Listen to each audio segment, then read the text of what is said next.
Karena saya pernah dikafirkan oleh orang tua saya, jadi saya tahu apa yang ada di sana gitu. Apa yang mereka lakukan, apa yang mereka rencanakan, apa yang mereka targetkan gitu ya. Secara akidah, Kristen itu terbagi menjadi tiga ya. Ada Kristen yang Bapa itu Tuhan, Putra itu Tuhan, Roh Kudus itu Tuhan. Tapi bukan tiga Tuhan, tapi satu Tuhan. Paham nggak, Pak? Ini kitabnya orang Kristen Protestan. Ditulisnya Alkitab di sini, Pak. Di sini juga ada kata tulisannya ALLAH, ya. Kita kalau baca ini bacanya Allah, karena nggak ada tasdidnya Pak di sini, Pak. Jadi kita bacanya Allah aja gitu. Mereka menggunakan kata Allah. Kenapa mereka menggunakan kata Allah? Ya, singkatannya ini ada singkatannya ya, Pak. Ini tulisannya begini, Tanakh, TANCH, TANACH. Bacanya Tanakh. Tanakh ini singkatan dari apa? Torah. Torah kita kenal dengan kata Taurat, ya.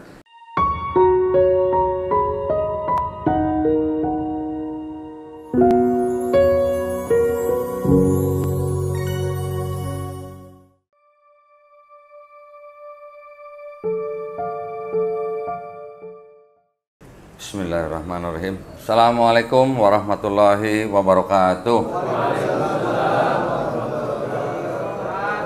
Innal hamdalillah nahmaduhu wa nasta'inuhu wa nastaghfiruhu wa na'udzu billahi min shururi anfusina wa min sayyi'ati a'malina may yahdihillahu fala mudilla lahu wa may yudlil fala hadiya lahu.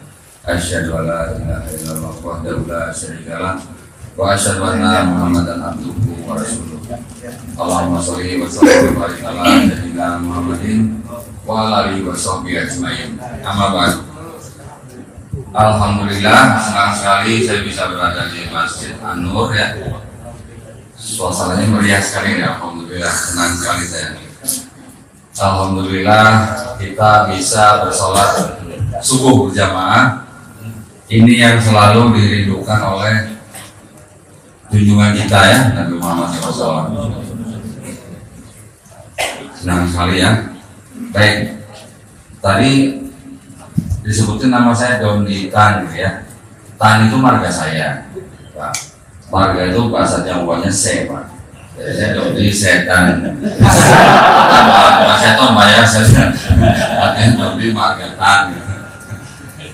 Nah, saya alhamdulillah kembali, atau kalau orang Tagalog, orang Filipina, kalau mau pun disebutnya balik Islam gitu. Nah, kembali ke Islam maksudnya. Alhamdulillah. Jadi ketika saya masuk Islam, saya ternyata baru tahu, oh ternyata saya bukan pindah agama. Ternyata saya kembali ke fitrah saya. Ya. Ini kan pasti tahu ya, hadis yang masyhur gitu. Setiap manusia yang lahir kan fitrah gitu kan. Nah, ketika dia besar, dia dikafirkan oleh orang tuanya menjadi Yahudi, Nasrani atau Majusi. Sama, saya juga dikafirkan sama orang tua saya ternyata. Ya, tapi ketika orang itu nanti besar, dia mendengar Islam, dia sampai menerima Islam, bahkan sampai dia memeluk Islam, artinya dia sebenarnya kembali ke fitrahnya.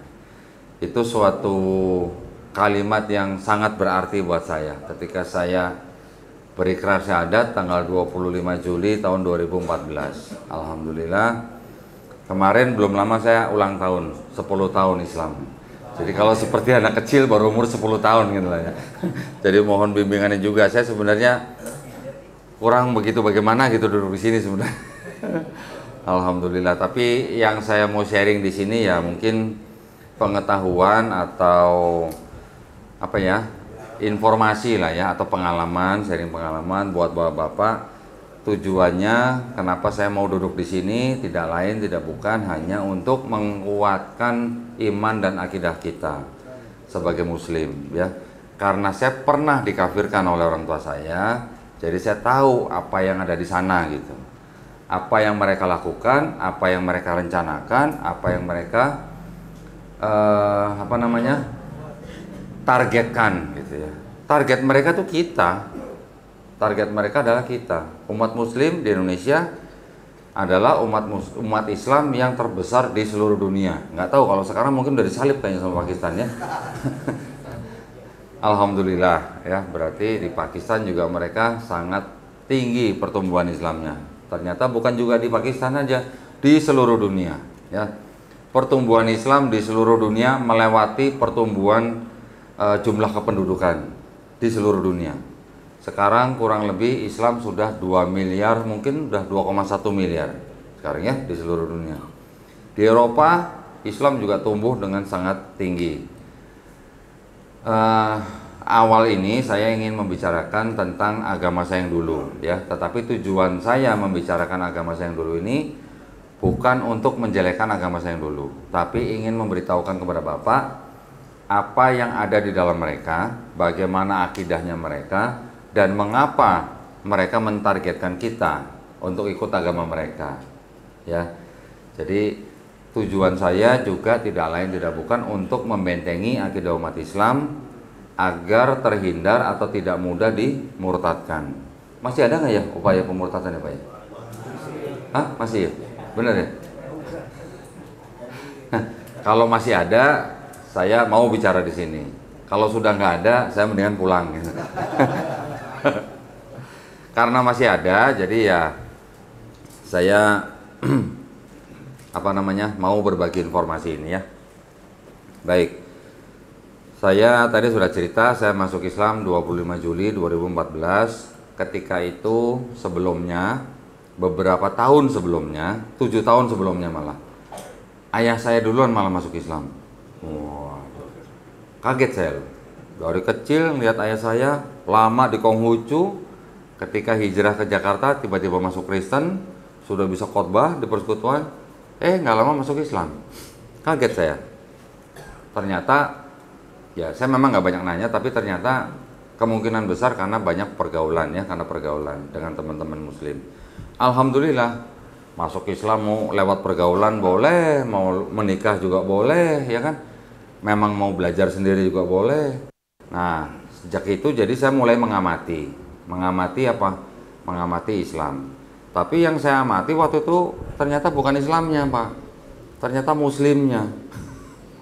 Nah, jadi kita semua ini sebenarnya adalah cerminan daripada Islam.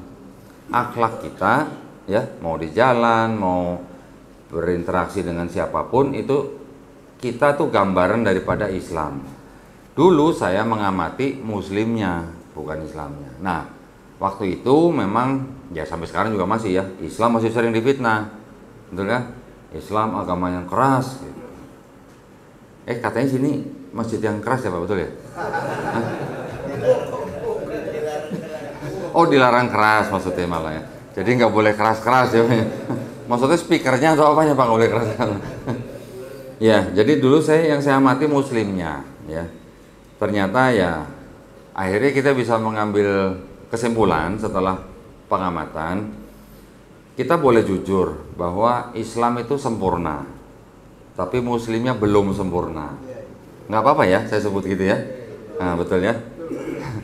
Jadi ya mari kita sempurnakan akhlak kita, mari kita sempurnakan adab kita dimanapun kita berada, dengan siapapun kita bersama, kita tunjukkan akhlak kita supaya orang ketika melihat Muslim bisa melihat Islamnya. Itu yang sebenarnya sangat penting ya, karena banyak orang mengamati Islam, tertarik dengan Islam, tapi salah mengamati. Ketika mengamati yang diamati Muslimnya, bukan Islamnya. Nah, ketika saya menyadari bahwa saya salah mengamati, baru saya pindah mengajari ajarannya. Nah, di sini saya ingin menceritakan sedikit nih bagaimana akidah saya dulu gitu ya, ketika di sono gitu. Kekristenan atau yang dikenal dengan kita kenal di sini ada Katolik ya, ada Protestan, mungkin bapak-bapak pernah dengar Kristen Ortodoks juga ada ya. Nanti ada Kristen Anglikan, ada Kristen Lutheran, macam-macam. Lutheran, Anglikan, Calvinis, Metodis, begitu banyak, itu ada di bawah Protestan. Tetapi secara umum yang ada di dunia sekarang ada Protestan, ada Katolik, ada Ortodoks. Ortodoks juga nanti terbagi lagi. Secara akidah, Kristen itu terbagi menjadi 3 ya.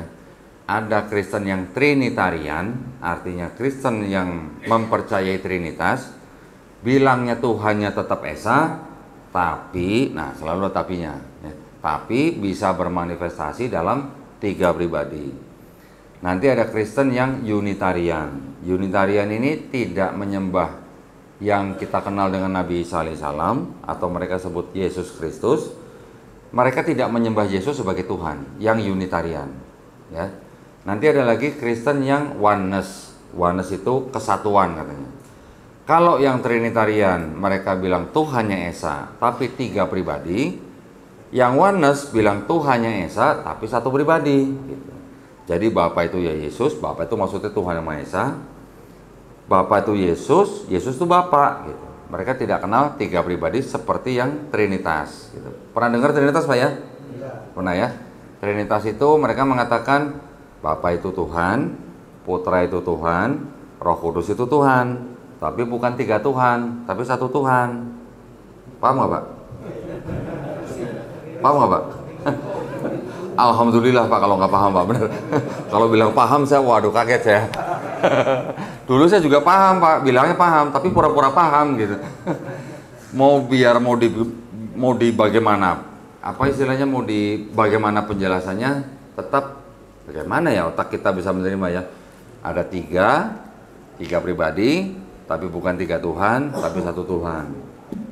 Ya udahlah, imani aja lah gitu ya. Nanti lanjut, mereka bilang Bapa itu Maha Kuasa, Putra Maha Kuasa, Roh Kudus Maha Kuasa. Tapi bukan 3 Maha Kuasa, tapi 1 Maha Kuasa. Nah, siap-siap Pak beli bodrek Pak. Ini bukan promosi bodrek nih. Ya, nah, tetapi biar bagaimanapun itu adalah akidah saudara-saudara kita, ya. Saya bicara di sini bukan berarti saya mengajak bapak-bapak atau ibu di sini untuk mengolok-olok akidah mereka, bukan, tidak ya. Tapi saya juga mengajak supaya kita menghormati. Kita tetap menghormati keyakinan orang lain. Negara Republik Indonesia menjamin hak seluruh warga negara untuk memilih dan menjalankan agama dan kepercayaannya masing-masing. Tapi, nah, tetapinya kan, kalau yang tadi dijamin haknya secara penuh, itu ditulis di dalam Undang-Undang Dasar 1945 pasal 29 ayat 2, tapi pemerintah juga punya aturan yang lain. Namanya keputusan bersama 2 menteri, Menteri Agama dan Menteri Dalam Negeri nomor 1 tahun 79. Mengenai apa? Mengenai pensiaran agama, ya. Jadi orang yang sudah beragama dilarang mensiarkan agama kepada orang lain atau kelompok yang sudah beragama. Kalau yang belum beragama boleh nggak? Boleh. Kita juga melakukan begitu. Dai-dai kita juga ke daerah-daerah terpencil mengajak orang-orang yang belum beragama untuk masuk agama Islam. Begitu juga dari kalangan kekristenan. Itu nggak apa-apa, boleh. Tapi kalau ada yang ketok-ketok rumah, ya, ketok-ketok rumah orang yang sudah beragama, diketok-ketok, dikasih brosur, pamflet, buku, hadiah, dan mengajak mereka untuk masuk agama mereka, itu yang nggak boleh. Nah, itu masih ada nggak Pak? Masih. Banyak yang tahu ya berarti ya? Masih Pak itu Pak ya.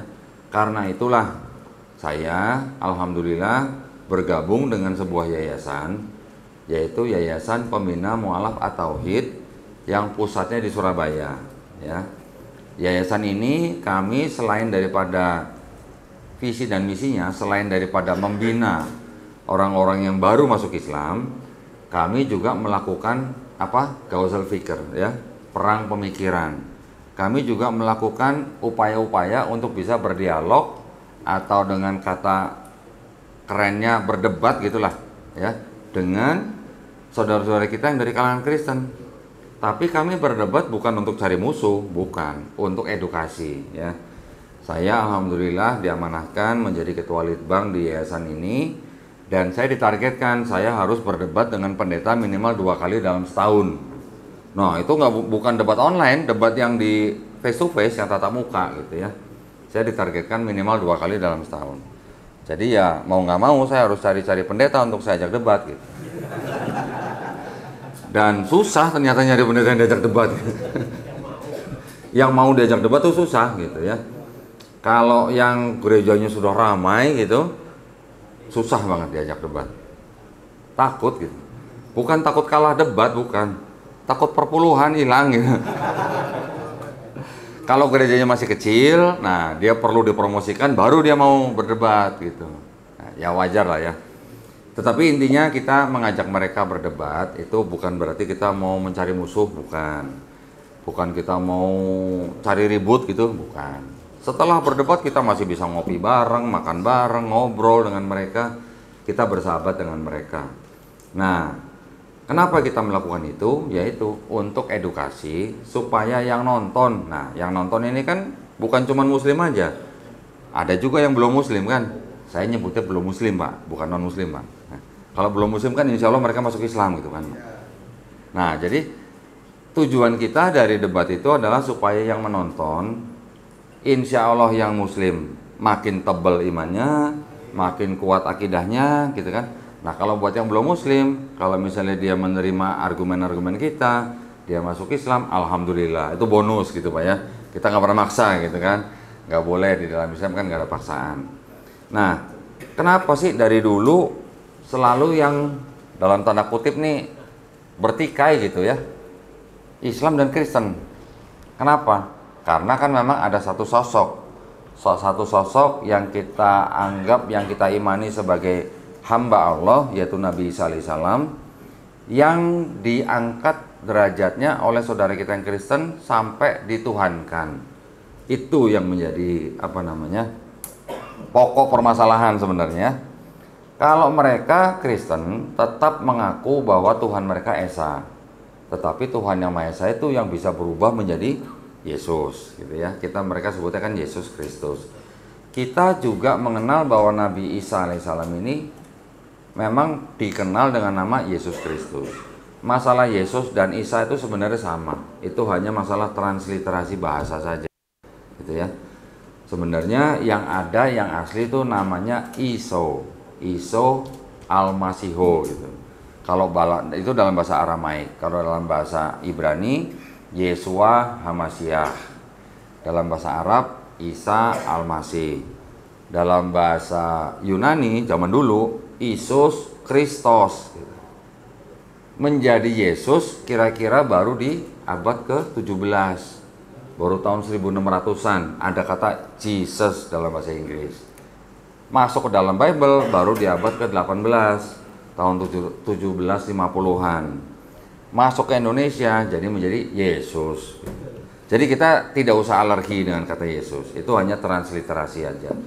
Bahkan Quran yang terjemahan bahasa Inggris menerjemahkannya juga Jesus Son of Mary, Isa putra Maryam, sama jadi ya.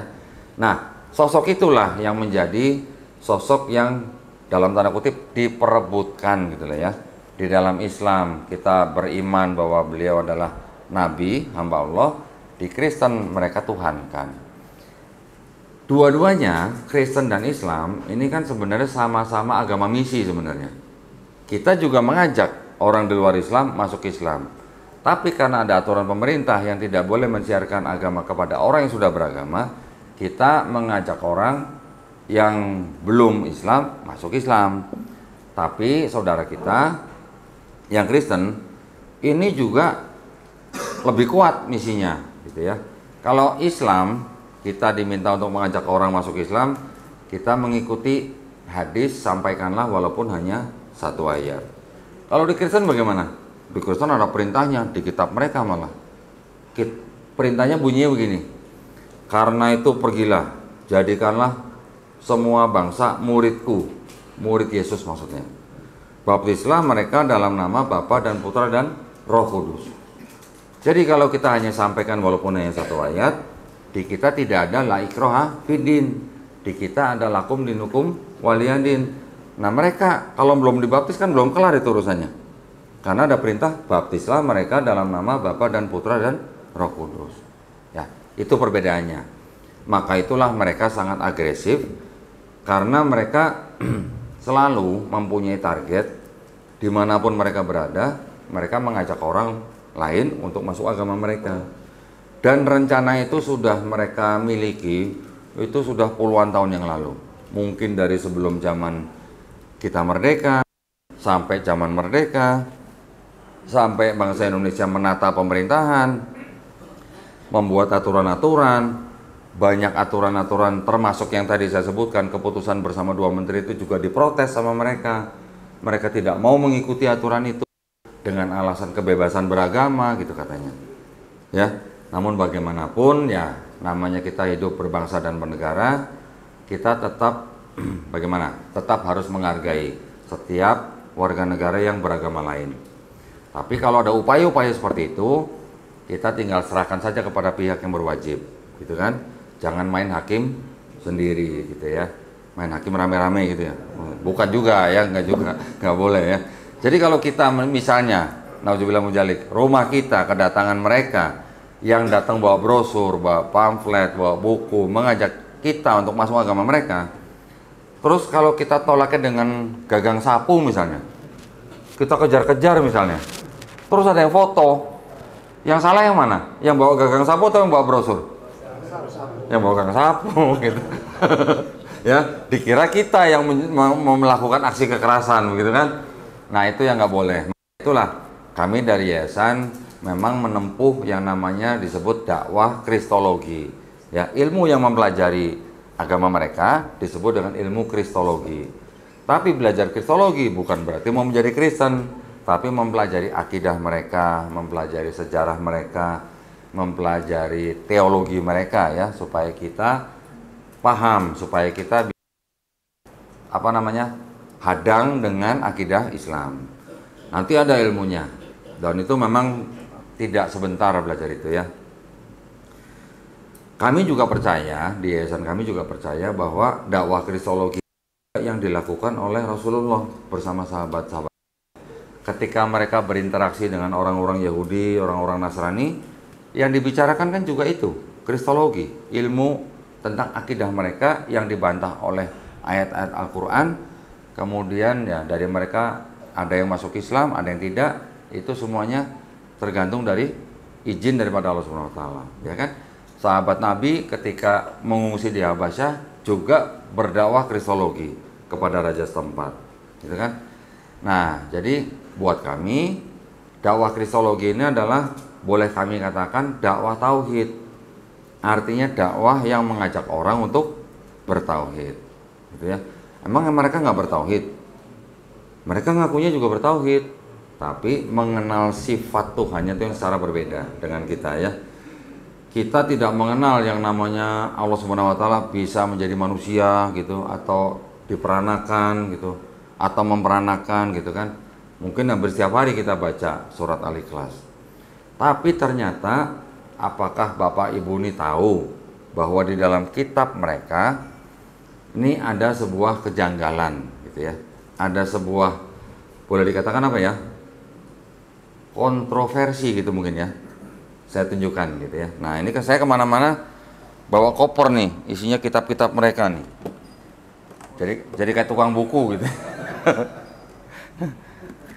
Ya, karena kita ingin memberikan edukasi, jadi saya tidak mau asal ngomong ya. Jadi saya kalau bicara saya tunjukkan barang buktinya gitu. Ini yang disebut dengan oleh mereka, ditulisnya di sini apa? Alkitab. Ya, ini kitabnya orang Kristen Protestan. Di dalam kitab ini ada kira-kira 66 kita mengenal surah gitu. Di dalam Quran kita tahu surah gitu ya.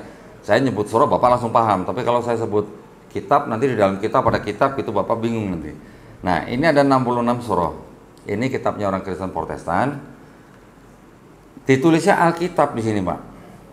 Di sini juga ada kata tulisannya ALLAH. Ya, kita kalau baca ini bacanya Allah, karena nggak ada tasdidnya Pak di sini Pak. Jadi kita bacanya Allah aja gitu. Mereka menggunakan kata Allah. Kenapa mereka menggunakan kata Allah? Padahal bahasa aslinya kitab mereka dalam bahasa Yunani itu mereka menggunakan kata theos. Gitu. Ya, bahasa Yunani-nya theos. Kalau ke dalam bahasa Inggris, theos itu diterjemahkan menjadi kata God, G-O-D gitu. G-nya besar gitu kan. Nah, kita juga mengenal di sini kata Tuhan. Kita juga tahu kata Tuhan ya. Kata Tuhan kita mengenal dalam bahasa Arab Rob, gitu kan? Di sini katanya Tuhan. Tapi macam-macam di sini. Tuhannya ada yang T besar, ada yang semua hurufnya besar, nanti ada yang T-nya kecil. Begitu juga kata Allah, ada yang besar A-nya, ada yang besar semua, ada yang A-nya kecil gitu. Nah, jadi memang istilahnya memang sangat banyak sekali. Oke. Yang saya ingin tunjukkan di sini ada tulisan Alkitab. Saya menghimbau. Nah, karena saya sudah tahu, saya menghimbau bapak-bapak di sini kalau ngeliat begini, jangan sebut ini Alkitab. Ya Pak ya. Jangan sebut Alkitab. Kenapa? Karena Al-Quran kita juga disebut Alkitab kan? Nanti kalau kita baca ini Alkitab, nanti kita seperti menyamakan dengan Quran gitu. Jadi sebut saja ini Bible Pak. Ya, Bible itu dari bahasa Inggris. Asalnya dari kata Biblos dari bahasa Yunani. Kumpulan buku-buku gitulah Pak. Ya. Nah, di sini saya ingin memberitahukan kepada Bapak apa yang ada di dalam kitab mereka. Ya. Di dalam kitab mereka ini, khususnya yang di Kristen Protestan, kita bisa membagi menjadi dua bagian utama. Ya. Di sini kan ada yang coakan-coakan ini kan, ada yang warna hitam, ada yang warna merah ya. Ini adalah nama daripada surah-surah di kitab ini Pak. Ya. Mungkin di Quran juga boleh dikasih begini ya.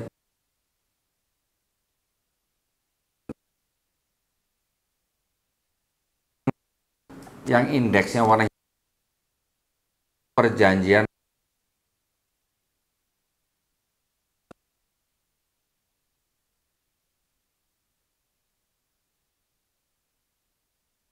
lama ini kan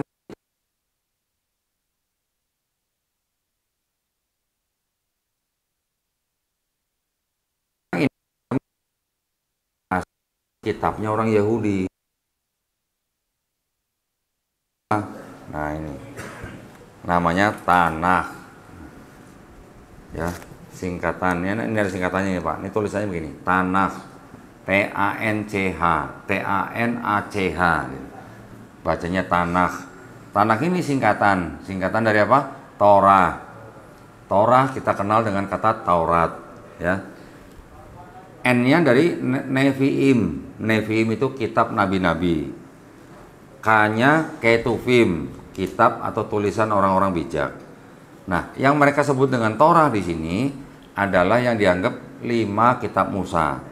Ya, apa aja? Kejadian, Keluaran, Imamat, Bilangan, Ulangan. Nggak usah dihafalin Pak ya. Yang Nevi'im itu adalah kitab nabi-nabi yang menceritakan tentang nabi-nabi itu, ada nabi besar, ada nabi kecil. Nabi-nabinya istilahnya mungkin berbeda ya dengan yang kita pernah dengar ya, apalagi yang kita baca di Quran. Nabi besar mereka sebut misalnya ada Nabi Yehezkiel, ada Nabi Yesaya, ada Nabi Yeremia. Nanti nabi-nabi kecil ada Nabi Ayub. Nah, sama kita juga kenal Ayub. Ada Nabi Yunus, kita juga kenal ya. Nanti ada Nabi Hagai, Habakuk, Maliaki, macam-macam, Mika dan sebagainya. Kemudian kumpulan kitab-kitab berikutnya adalah kitab yang disebut dengan Ketuvim. Ketuvim itu disebut dengan kitab tulisan orang-orang bijak, termasuk tulisan nabi-nabi itu juga. Di dalam Ketuvim itu nanti ada kitab apa? Mazmur. Kita kenal dengan Zabur. Ya. Nanti ada kitab lagi Amsal, Pengkhotbah, Ratapan dan sebagainya. Semua ini disingkat menjadi Tanakh. Kitab Tanakh ini punya orang Yahudi, disusun kira-kira tahun 450 sebelum Masehi. Sebelum ya. Jadi sebelum ada Nabi Isa alaihissalam sudah ada ini. Ini kitabnya orang Yahudi. Pertanyaan saya, apakah Taurat, Zabur yang disebut dalam Quran itu ini? Nah, ada yang berani bilang bukan? Ya bukan. Apakah ini Taurat dan Zabur yang dimaksud oleh Quran kita? Oh, pada diam semua. Bukan Pak. Ya, saya berani katakan bukan, karena saya udah pelajarin. Ya, saya berani menyatakan begini. Taurat, Zabur, Injil yang disebut di dalam Quran kita ini itu adalah wahyu-wahyu yang diturunkan Allah Subhanahu wa taala kepada Nabi dan Rasulnya untuk Bani Israel pada zaman itu. Setuju nggak Pak? Setuju ya? Kalau kata wahyu itu bentuknya seperti apa Pak? Apakah langsung ada bukunya jatuh dari langit? Enggak ya? Wahyu itu kan berarti kan pesan atau pengetahuan yang diterima oleh Nabi, yang insya Allah langsung masuk dalam kolbunya, kemudian Nabi ajarkan kepada umatnya atau kaumnya, begitu kan ya? Kita sering mendengar kitab Taurat, kitab Zabur, kitab Injil diberikan kepada Bani Israel gitu ya. Apakah yang disebut dengan kitab itu artinya harus berupa buku? Apa? Tidak. Selain buku apa artinya? Ada yang tahu? Lembaran suhuf. Kalau selain buku, arti kata kitab itu apa Pak? Dalam konteks Quran lah ya. Selain wahyu yang dibukukan, kata kitab juga bisa berarti apa? Hukum, perintah, ketetapan, gitu ya. Hukum atau perintah atau ketetapan yang diberikan Allah Subhanahu Wa Taala melalui Nabi dan Rasulnya untuk umat Bani Israel atau umat tertentu gitu. Dalam hal ini kalau Taurat, Zabur, Injil berarti untuk Bani Israel pada zaman itu. Pernah nggak bapak-bapak dengar kitab Taurat, Zabur, Injil dijanjikan untuk dijaga? Pernah dengar? Pernah baca? Belum ya? Belum.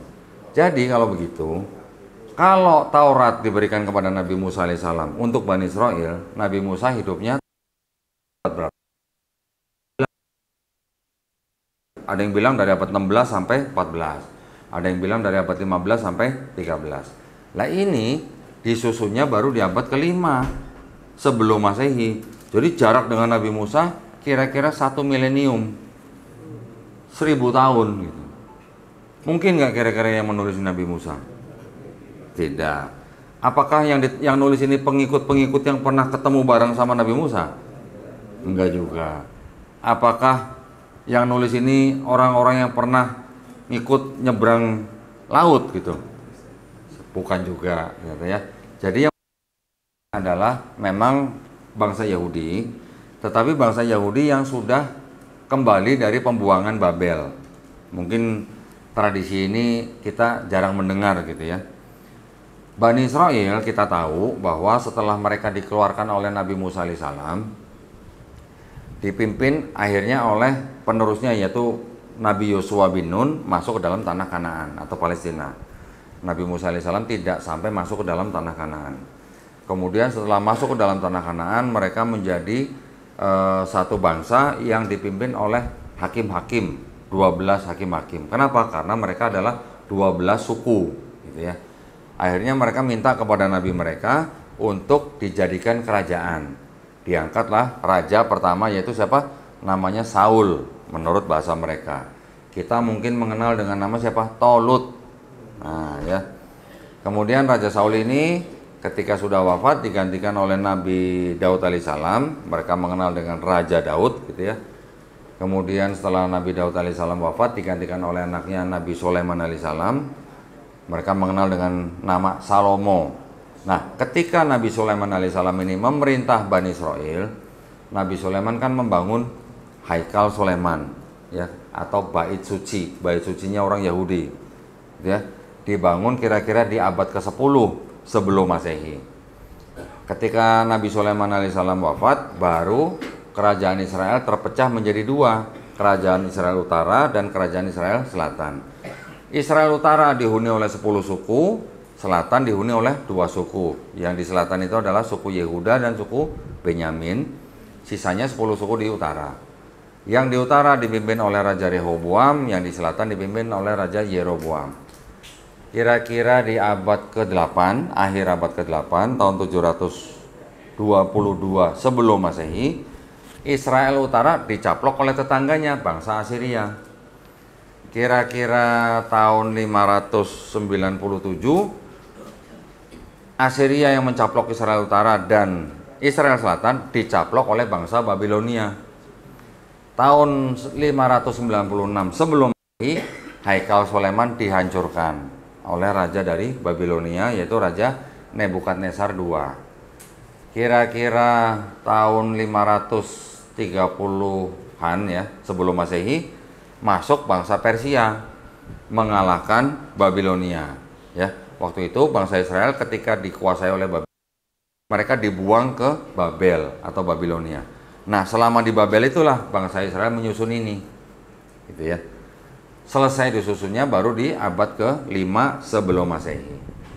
Nah, kemudian sejarah Israelnya berlanjut setelah dikuasai Persia, dikalahkan oleh Yunani di tahun 332 sebelum Masehi, kemudian digantikan oleh bangsa Romawi tahun 63 sebelum Masehi, dan seterusnya sampai ke zaman kita mengenal Yerusalem ketika direbut oleh sahabat Nabi, sahabat Umar bin Khattab ya, tahun 637 Masehi kalau nggak salah.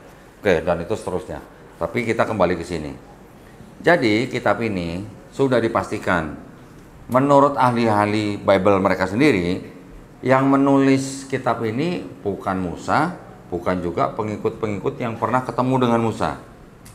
Kalau kita di Quran, kita mengenal, kita membaca bahwa Al-Quran dibuat menjadi mushaf tidak sampai 2 tahun setelah Nabi Muhammad SAW wafat, ya kan? Ketika pada zaman sahabat Abu Bakar radhiyallahu anhu. Nanti ketika zaman kepemimpinan sahabat Umar bin Khattab 10 tahun, kemudian dilanjutkan oleh sahabat Utsman bin Affan, baru pada zaman sahabat Utsman ini dimushafkan kembali atau dikodifikasi lagi gitu ya. Jadi Quran dikodifikasi 2 kali. Pertama zaman sahabat Abu Bakar, kedua pada zaman sahabat Utsman bin Affan. Yang ini jaraknya tadi sudah ribuan tahun ya. Dari zaman Musa sampai ke sini 1000 tahun. Nah, ini pada abad ketiga sebelum Masehi, ini diterjemahkan menjadi dari bahasa dari bahasa Ibrani ke bahasa Yunani. Namanya kitab apa? Septuaginta. Ada kitabnya, Pak. Jangan khawatir, Pak. Jadi jangan dikira saya asumsi. Ini kitabnya. Namanya kitab Septuaginta. Ini diterjemahkan di abad ketiga sebelum Masehi. Oke. Jadi sebelum yang disebut dengan Nabi Isa alaihissalam diutus, ini sudah ada. Ya. Yang menerjemahkan ini siapa? Ya orang-orang Yahudi juga. Tapi ini diterjemahkan menjadi 2 tahap. Yang tadi disebut yang 5 kitab Musa diterjemahkan oleh 72 rabi-rabi Yahudi. Sisanya diterjemahkan juga oleh orang-orang Yahudi, tapi orang-orang Yahudi yang sudah bisa dikatakan terpapar oleh ajaran Helenisme Yunani. Karena kan daerah situ Mesir pernah menjadi daerah kekuasaan Yunani gitu ya. Ada yang tahu Helenisme? Ada yang pernah dengar Helenisme? Dari kata Helen ya. Helen itu adalah nama daripada anak dewa Zeus. Pernah dengar dewa Zeus? Hah? Mudah-mudahan bukan lewat judi online ya Pak ya. Dewa Zeus adalah dewa yang dikenal atau disembah oleh bangsa Yunani. Dewa Zeus ini kan dikenal dengan dewa yang celamitan, Pak. Anaknya banyak, Pak. Anaknya bisa dari manusia. Ngelihat perempuan cantik dihamilin punya anak Perseus misalnya. Ngelihat perempuan cantik dihamili punya anak Hercules. Nah, pernah dengar Hercules ya? Hercules ini kan oleh orang Yunani dianggap sebagai setengah manusia, setengah dewa. Betul kan? Nanti di Kristen juga begitu, Pak. Yesus disebut sepenuhnya manusia, sepenuhnya dewa. Konsepnya ada yang mirip gitu, Pak. Ada dewa yang paling tinggi, ada Tuhan yang Maha Esa, punya anak melalui perempuan manusia. Manusianya dianggap sebagai setengah manusia, setengah Tuhan atau setengah dewa. Kita di Islam juga beriman kan bahwa Allah Subhanahu wa taala menciptakan Nabi Isa alaihissalam melalui perawan suci Maryam. Tetapi kan kita tidak menyembah beliau sebagai Tuhan, ya kan? Bahkan di dalam Quran juga kita membaca semisal penciptaan Nabi Isa itu sama dengan penciptaan Nabi Adam alaihissalam. Nabi Adam diciptakan dari tanah liat, Nabi Isa alaihissalam diciptakan hanya dengan kun fayakun. Itu hanya untuk menunjukkan kekuasaan daripada Allah Subhanahu wa taala ketika menciptakan Nabi Isa alaihissalam, ya. Tapi konsep yang tadi ada Helenisme Yunani itu yang dipakai oleh Kristen. Sehingga Yesus itu dianggapnya sepenuhnya manusia juga, sepenuhnya Tuhan juga. Hampir sama dengan yang Hercules gitu. Itu yang mereka lakukan ya. Itu namanya Helenisme. Helen itu juga nama anak daripada dewa Zeus. Itu Helenisme di Yunani. Kalau di Romawi gimana? Di Romawi juga ada yang namanya dewa Jupiter. Dewa Jupiter tidak terlalu selamitan seperti dewa Zeus. Anaknya cuma 14. Ya. Kalau dewa Zeus anaknya 100 gitu. Dewa Jupiter adalah dewa yang disembah di Romawi. Punya anak nanti siapa? Merkuri. Ini mirip dengan apa yang orang Kristen katakan. Bahkan ada seorang bapak gereja yang mengakui ketika kita berbicara mengenai Yesus, ya, Tuhan kami yang dilahirkan tanpa hubungan suami istri, yang disalib dan mati dan 3 hari dibangkitkan, kami menyatakan, ini kata bapak gereja nih, Justin Martyr namanya, kami menyatakan tidak ada yang baru dan tidak ada yang berbeda dengan apa yang kalian sembah dan kalian hormati, yaitu putra-putra Jupiter. Berarti kan konsepnya sama, mereka konsepnya mengadopsi gitu dari paganisme Romawi dan juga dari Helenisme Yunani, gitu ya. Nah, saya teruskan lagi ini. Kitab yang sudah menjadi bahasa Yunani ini beredar terus sampai ketika Yesus atau Nabi Isa alaihissalam lahir, bahkan sampai Yesus atau Nabi Isa alaihissalam itu diangkat, bahkan sampai abad kedua, ketiga, keempat. Abad kedua sampai keempat itu terjemahannya diresensi namanya Pak. Tahu ya diresensi ya? Dikritik maksudnya. Dikritik atau dirubah oleh bapak-bapak gereja pada zaman itu. Nanti ada bapak gereja Origen, ada bapak gereja Lucian, ada bapak gereja Hesisius yang merubah terjemahan ini sehingga Bapak seolah-olah terjemahannya ini menjadi seolah-olah berbicara tentang Yesus di kitabnya orang Kristen gitu.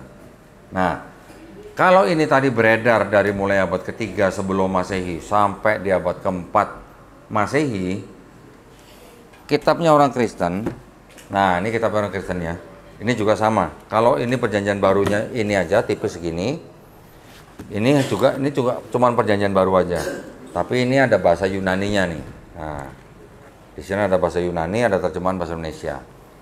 Kitabnya orang Kristen yang disebut dengan perjanjian baru ini disusun baru pada pertengahan abad pertama sampai abad kedua. Ya. Di abad keempat, kitab yang sudah dirubah terjemahnya ini digabungkan dengan kitabnya orang Kristen yang ini. Ditempel nih. Nah, inilah kitabnya orang Kristen. Ini diterjemahkan nanti ke bahasa Latin, bahasa Inggris, bahasa Jerman, dan segala macam sampai ke bahasa Indonesia yang ini. Jadi ini adalah gabungan dari ini dan ini gitu. Sampai di sini paham Pak ya? Bedanya apa? Kitab yang ini sama kitab yang ini. Bedanya ini bahasa Yunani, ini bahasa Ibrani. Tapi pengertiannya atau pemahamannya sama atau berbeda. Kalau pemahaman tentang konsep ketuhanannya mungkin sama, masih sama.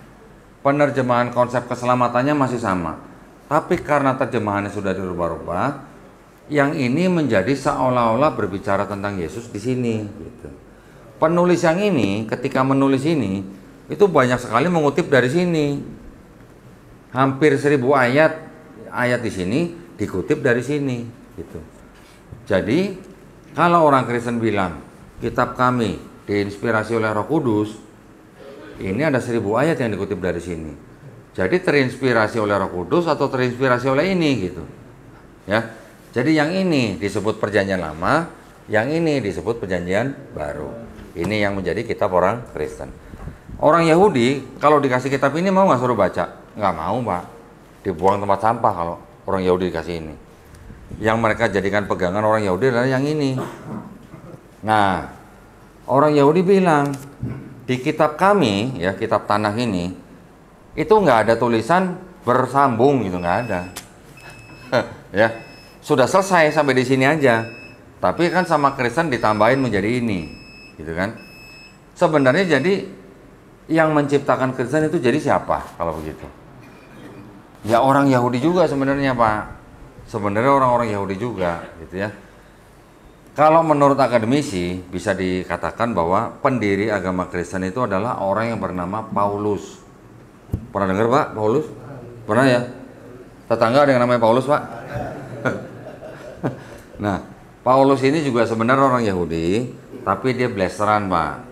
Ya, bapaknya dia orang Israel, suku Benyamin, ibunya dari Yunani gitu. Nah, yang disebut sebagai orang Kristen itu adalah Paulus dan Barnabas dan pengikut-pengikutnya setelah mereka tinggal di kota Antioquia. Antioquia itu sekarang di Turki, Pak. Ya. Setelah mereka tinggal di situ 1 tahun lamanya, baru mereka disebut Kristen. Gitu. Ya. Jadi kalau kita baca ini kisah mengenai Yesus Kristus, itu sebenarnya nggak ada yang disebut dengan ajaran Kristen kalau cerita Yesusnya. Gitu. Bahkan Yesus di sini malah diceritakan apa? Dia sholatnya sujud kayak kita tadi pagi barusan. Ada Pak tulisannya di sini. Dan dia maju dan dia sujud gitu. Kemudian di sini juga diceritakan Yesus tidak pernah makan babi. Kita juga nggak makan babi ya Pak. Yesus diceritakan dia juga puasa. Kita juga puasa. Kalau di sini diceritakan Yesus puasa 40 hari, kita puasa Ramadan 30 hari. Bolehlah tambah Syawal ya 6 hari. Udah 36, dekat lah gitu. Diceritakan juga Yesus disunat. Kita juga laki-lakinya disunat. Kok mirip ya? Kok mirip Pak? Berarti kalau gitu kita ngikut sunnah Yesus dong Pak di sini Pak. Jadi artinya apa? Kalau begitu berarti Yesus Muslim, karena kita Muslim yang mengikuti apa yang dikerjakan cerita Yesus di sini. Nanti diceritakan juga Yesus kan di sini kan disebutkan disalib, ya kan? Kalau kita membaca Quran, Nabi Isa alaihissalam tidak dibunuh dan tidak disalib. Di sini Yesus diceritakan disalib, setelah disalib diturunkan dikafanin Pak mayatnya. Lah umat beragama apa yang mayatnya dikafanin? Lah kan kita juga gitu ya. Nah jadi sebenarnya kalau kita perhatikan, kita pelajarin yang disebut dengan kisah tentang Yesus di sini serta ajaran-ajarannya itu sebenarnya bukan ajaran Kristen. Bukan ajaran Kristen sebenarnya. Malah Yesus di sini mengajarkan tauhid sebenarnya. Ayat-ayatnya ada. Syahadatnya pun ada. Oh, Yesus di sini bersyahadat, Pak. Di Yohanes 17 ayat 3 dikatakan bahwa inilah hidup yang kekal, untuk mengenal Engkau, Allah, maksudnya Allah Subhanahu wa taala, Bapa, adalah satu-satunya Tuhan, dan mengenal Yesus Kristus yang Kau utus. Coba terjemahin ke bahasa Arab. La ilaha illallah, Isa Rasulullah kan? Gitu. Jadi itu juga ada syahadatnya. Bahkan Yesus juga mengajarkan apa? Kalau kalian, artinya Bani Israel, tidak bertobat dan menjadi seperti anak kecil ini, kalian tidak masuk kerajaan sorga. Itu ajaran Yesus.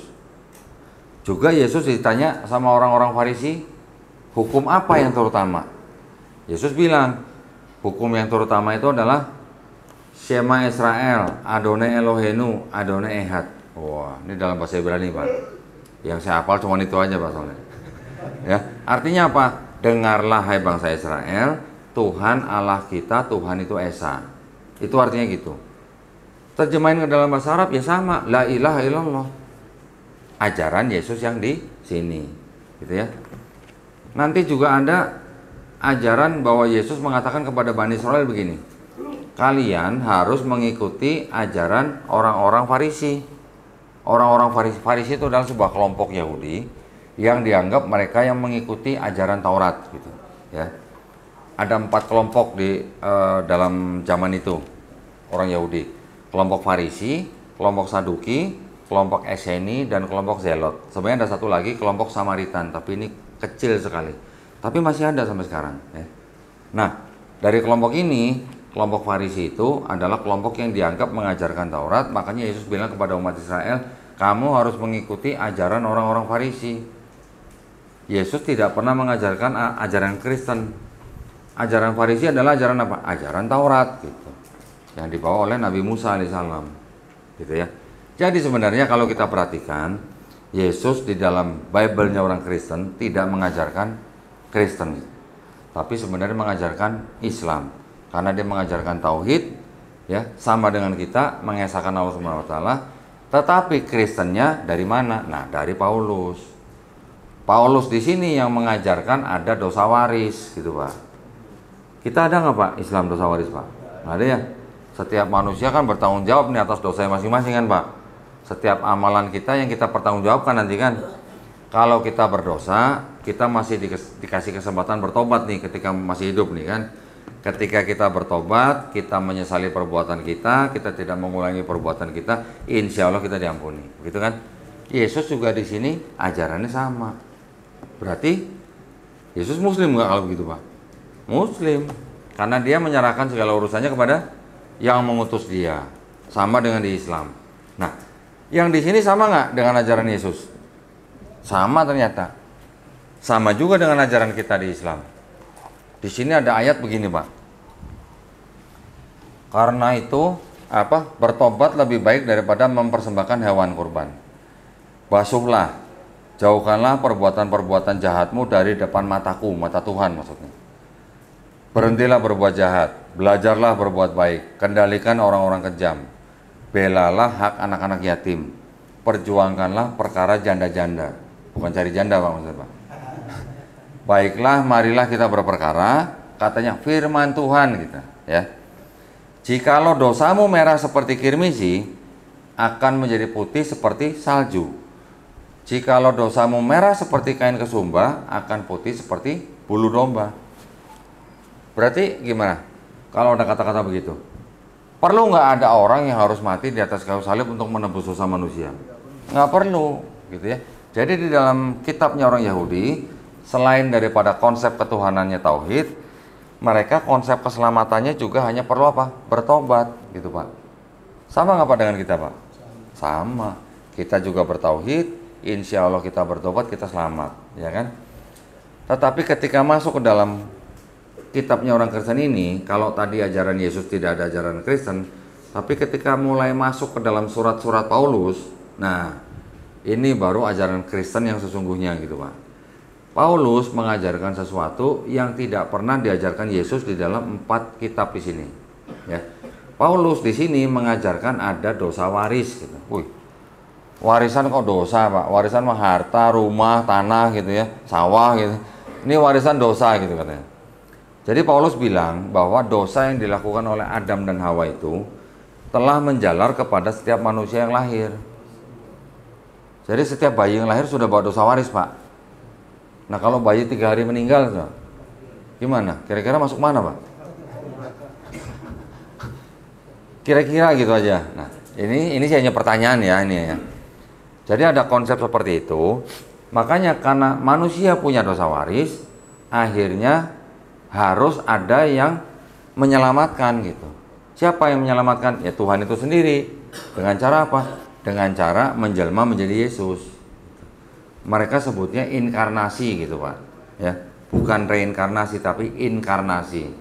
Jadi Tuhan yang Maha Esa ini bisa berinkarnasi menjadi manusia, yaitu Yesus. Ini pemahaman mereka, ini akidah mereka.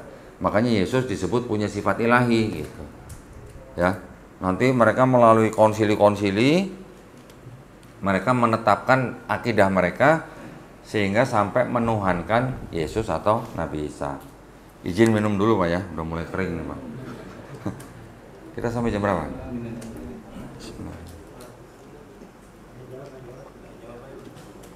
Ya, sebentar, saya jelaskan dulu konsili ya Pak ya, supaya Bapak paham nih dari mana akidah mereka berasal dan bagaimana akidah mereka terbentuk, gitu Pak ya. Pertama, dengan segala macam intrik lah, banyaknya ajaran pada saat itu dari 3 abad pertama ya, abad pertama, kedua, ketiga, banyak sekali ajaran-ajaran yang beda-beda. Akhirnya arus utamanya mereka, arus utama tuh maksudnya adalah orang-orang Kristen yang mengikuti pemikiran Paulus, yang akhirnya digandeng oleh pemerintahan Kaisar Romawi. Digandeng Pak, jadi bukan di sini aja Pak yang gandeng agama ya Pak ya. Zaman dulu sudah ada yang menggandeng agama untuk mempertahankan posisinya atau tahtanya gitu Pak. Kalau zaman sekarang kita pakai pemilu, zaman dulu kan kaisar gampang sekali berpindah tangan gitu tahtanya gitu kan. Makanya mereka ada seorang kaisar namanya Kaisar Konstantin yang menggandeng orang-orang Kristen awal yang mengikuti pemikiran Paulus. Nah, mereka bikin konsili Pak namanya. Konsili pertama. Konsili tahu nggak Pak? Muktamar.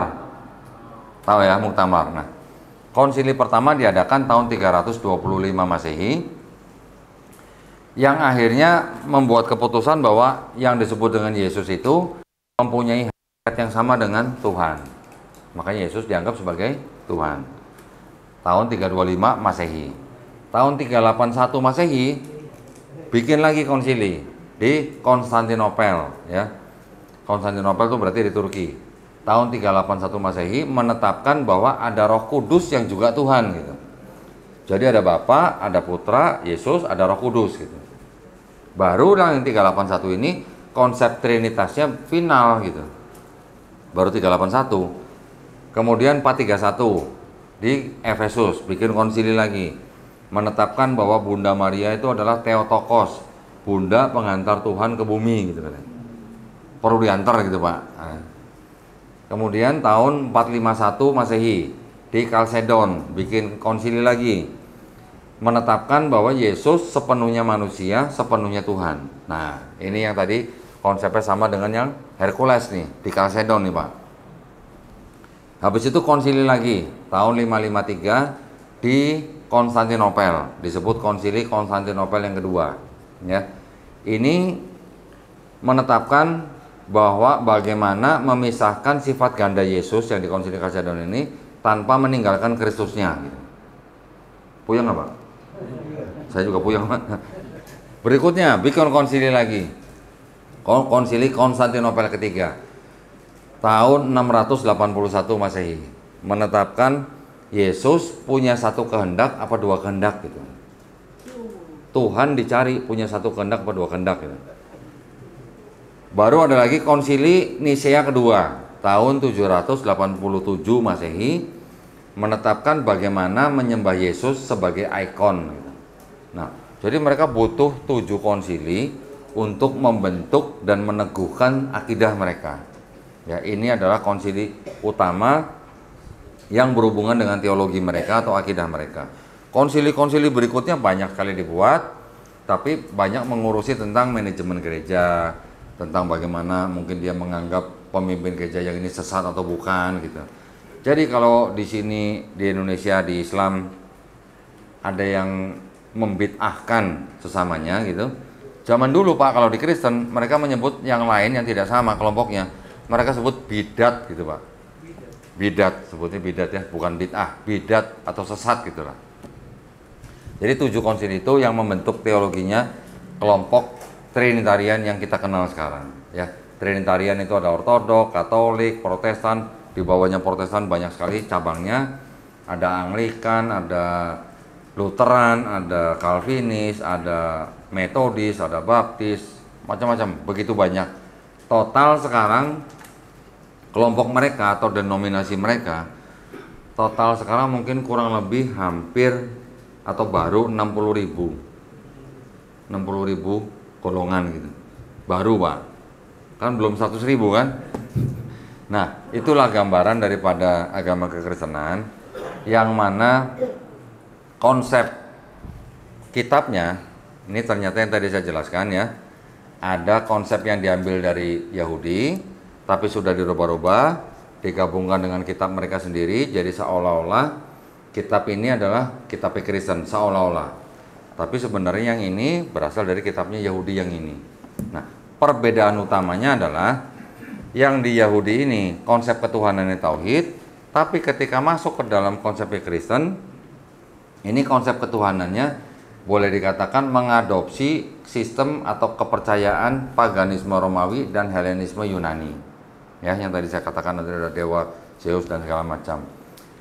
Juga konsep keselamatannya juga beda. Kalau di sini hanya perlu bertobat, insya Allah selamat. Yang di sini kalau tidak percaya Yesus yang disalib di atas kayu salib itu, yang disalib di atas kayu salib, yang sudah mati untuk menebus dosa manusia, mereka tidak akan selamat. Jadi mereka harus percaya dengan Yesus yang disalib, gitu ya. Konsep keselamatannya berbeda. Satu lagi terakhir, yang berbeda dari Yahudi dan Kristen, yaitu yang disebut dengan konsep Mesias. Mesias itu adalah kata lain daripada Al-Masih. Isa Al-Masih dalam bahasa Yunaninya Yesua Hamasiah. Hamasiah, H itu adalah definite article atau sang atau the gitu bahasa Inggrisnya.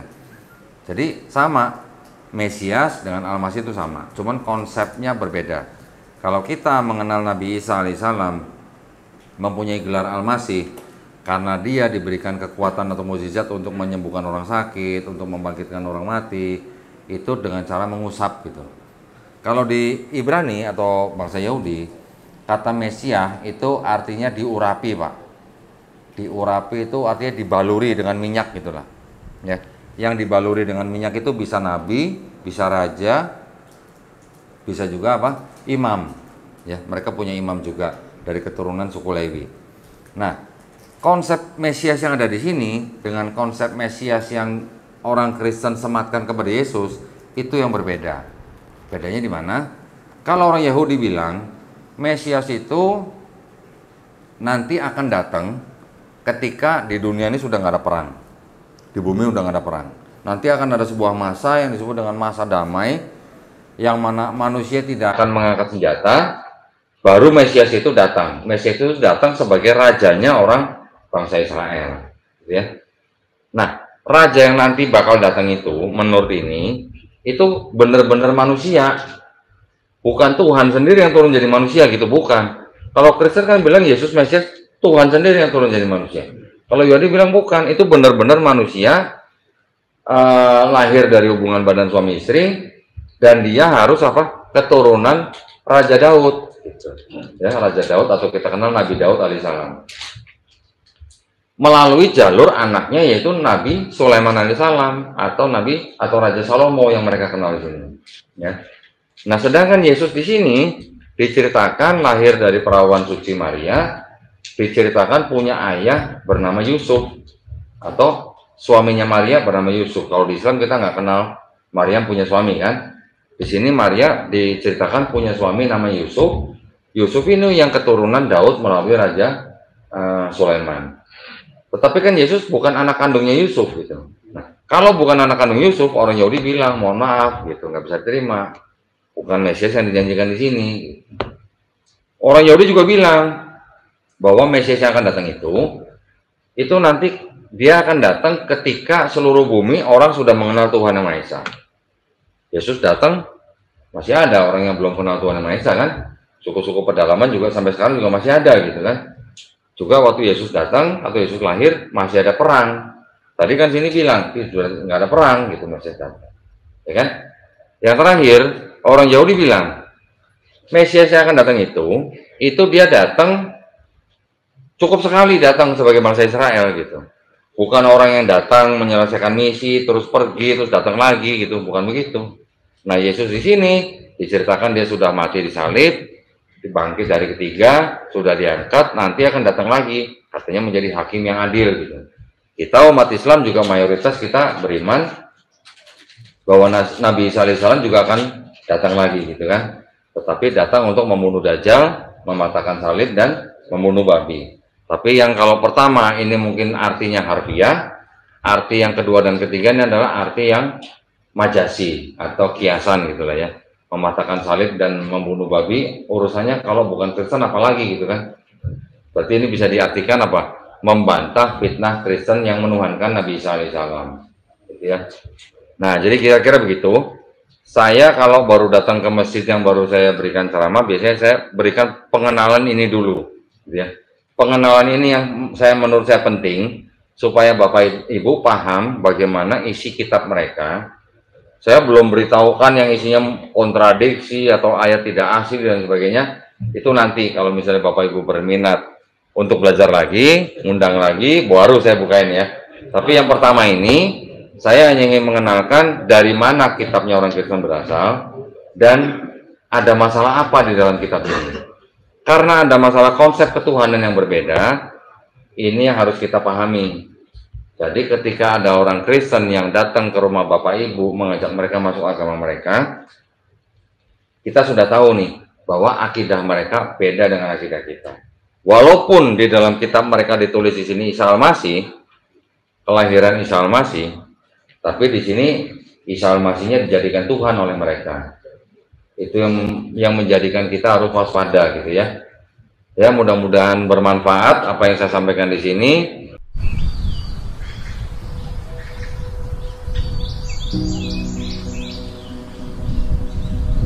Jadi Telawit Kampung Pesantren ini terletak di Kecamatan Kendaher. kurang lebih dari pusat kota Tahuna 30 menit. Di sebelah utara kota Tahuna. Dan 100% di Kampung Talawit ini Muslim. Sehingga itulah kenapa sampai dijadikan Talawit Kampung Pesantren, karena 100% Muslim.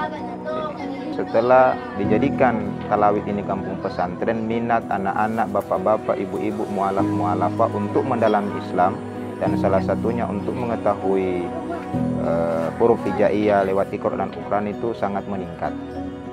Sehingga sangat penting Al-Quran untuk diberikan kepada anak-anak dan juga bapak-bapak yang ada di Talawit kampung pesantren.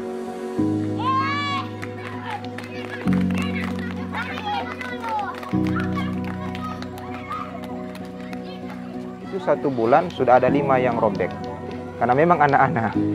Jadi entah karena semangatnya atau semangat bermainnya, jadi memang butuh dibantu Iqra dan juga Al-Quran karena dengan alasan tadi.